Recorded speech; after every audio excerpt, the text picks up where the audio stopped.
100 years ago, women had a very low status in society until they were awakened and started to fight for their voting rights. In 1913, one of these women had sacrificed herself. It's all about suffrage. Emily Wilding Davison.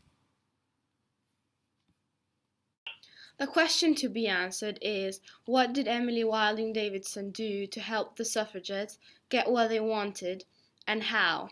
We also will evaluate what she went through in order to achieve this. Emily Wilding Davison is one of the most famous suffragettes. The suffragettes were women who wanted to get their vote. The movement started in 1897 when Millicent Fawcett founded the National Union of Women's Suffrage. Suffrage means the right to vote, and that's what precisely they wanted to achieve. She was a leading member of suffragettes. She was very determined to get women's votes and rights, which is why she went to prison when she took her actions too far. Her prison record is the following. 30th March 1909, she went into prison 1 month for obstruction, and on 30th July 1909 again 2 months in prison for obstruction, and on the 4th of September 1909 2 months for stone throwing at White City, Manchester, and on 20th of October 1909 1 month for stone throwing at Redcliffe near Manchester, and 19th of November 1910 1 month for breaking windows in the House of Commons, and on 10th of January 1912 6 months for setting fire to postal boxes at Holloway, London, and on 30th of November 1912 10 days for assaulting a vicar who she mistook to be David Lloyd George.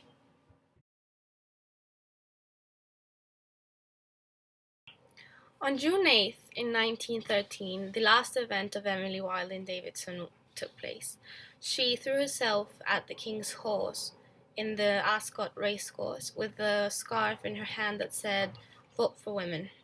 That way, she sacrificed herself. She killed herself in front of the horse because the horse was running, and she had a great impact in her head.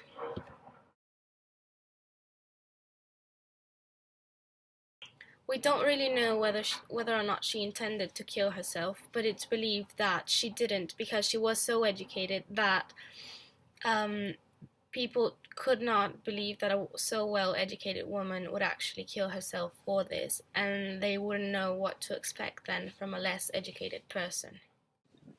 This is the plaque in memory of Emily Wilding Davison, and this is the poster of suffragettes, what she did for so long. And this is a racing called that corner where she threw herself at the King's Horse, and because of this impact, she died of injury.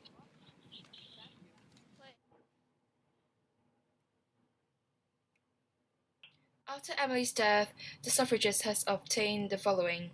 In 1918, women over 30 are allowed to vote because they obtained the Representation of People's Act, and in 1928, women over 21 are allowed to vote too. Emily Wilding Davidson was one of the most famous suffragettes ever to be.